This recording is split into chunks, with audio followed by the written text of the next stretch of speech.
Hey girl, hey! So did you miss me? Of course you did.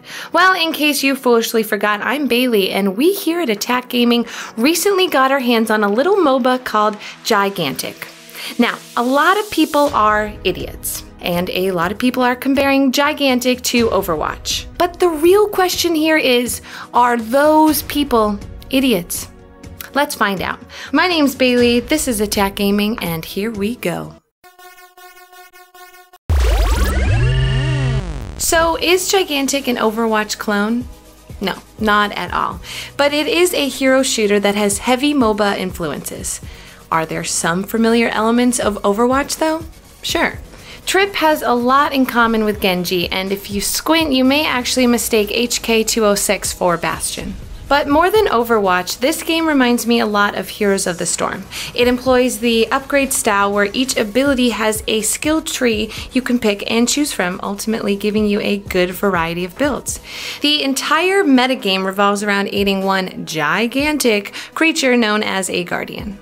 This is also quite reminiscent of the HOTS map Eternal Battleground. But instead of backing up the Angel Alarian or the Demon Belith, you're on the side of either Gren the Mean Snake or Leiron, I hope I'm pronouncing that correctly, the Griffin/Wise Chicken. You can go through and find a bunch of other little touches that are inspired from other games, like how Zenobia and Morgana from League could easily be stepsisters. Personally, I think it only adds charm to the game, and there's more than enough original content in Gigantic to overlook the similarities. The first thing that will likely jump out at you when you look at Gigantic is probably the color palette. It's vivid, lively, and captivating to look at, which are oddly enough 3 words people often use to describe me. The same can also be said about the rest of the art, especially the character design. Sure, the art style is cartoony, but it doesn't stop many of the characters from looking a little bit, let's say, twisted in certain spots. Take Griselma, a cute evil old grandma with a horny hat that is freakishly asymmetrical, making said horny hat actually bigger than Griselma herself. Or take Lord Gnosis, for instance. He runs like somebody decided to give the Leaning Tower of Pisa a shiny bell necklace and a pair of scrawny hooved legs. Needless to say, there are a bunch of little unexpected twists that are sure to keep you smiling throughout. As I said before, Gigantic borrows from different games and genres. The game is pretty much a hero shooter, but it adds in elements from multiple MOBAs as well. Really, the whole point of the gameplay is to help your Guardian come out on top.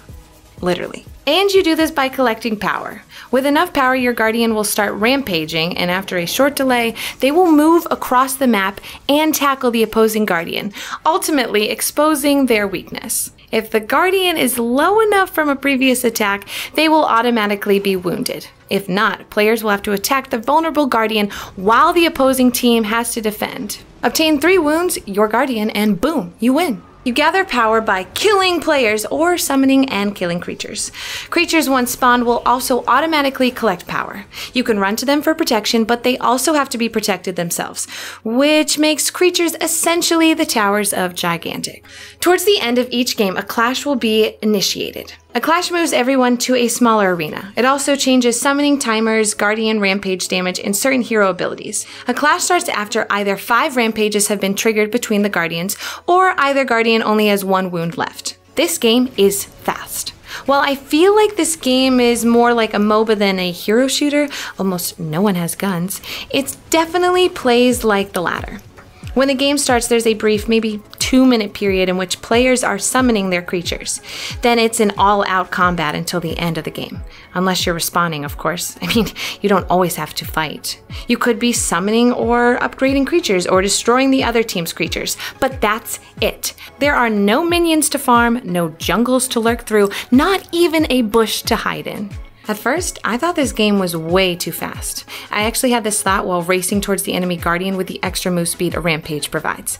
Hurling at the opponent with more speed than is allowed by a crotch rocket in Grand Theft Auto led me to believe that it's nearly impossible for something so fast and hectic to have any real strategy or competitiveness to it at all. But of course, I was wrong. My first real strategic thought came on the way to the vulnerable enemy Guardian. I was zooming along with my bajillion miles per hour move speed when I stopped and went, wait, where the F is the effing robot? Then I found and stabbed HK206 in the back, which was a nice change from him always shooting me in mine. Fear not, there are other strategies to employ besides shooting people in the back, like whether or not to go for a wound or just wait, or what types of creatures to summon, and even when to kill an enemy creature. But any kills made during a rampage won't go towards a power pool. So if you can damage a creature but keep it alive until the rampage ends, then you can secure a quick 20 power for your team. As far as skill goes, I played against a good Beckett as a bad Beckett, and I could easily see the difference in skill there. It was not fun. The biggest knock on Gigantic is that it's not that big. Not that size matters, right guys? There are currently only 3 maps. There is no match history or individual hero tracking. There's also only 1 game type and a bit of an issue with hero unlocking. Now, 19 heroes isn't bad for launch, and you can purchase them through different packs. Of course, you can also choose to grind it out and get in-game currency to buy heroes that way. But in 10 levels, I've only earned enough to buy 2 lower tiered heroes. Okay, I get that the game is free and there's going to be a rotation of free heroes, but there's a lot of competition in this genre now. And there's a Ninja Frog I want to play. Like, right now. Now, let's take a moment to talk about how the leveling system is a mess. There is currently no way to get an overview of your skill in the game unless you're in the middle of a match. And as I mentioned before, there is basically 0 downtime.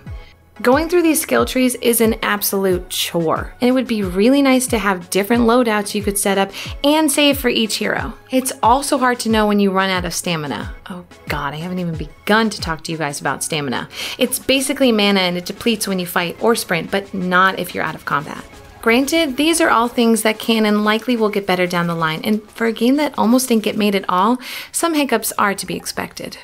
Overall, if there's any Blizzard title I'd say is similar to Gigantic, it would actually be Heroes of the Storm, especially the Eternal Battleground map. But comparisons aside, this is actually a really fun MOBA, especially on consoles, with frantic, high-speed gameplay and a super entertaining overall presentation. Yes, there are some downsides for sure, but in a genre that seems to be getting more and more jam-packed every day, I'd say Gigantic is definitely worth your attention.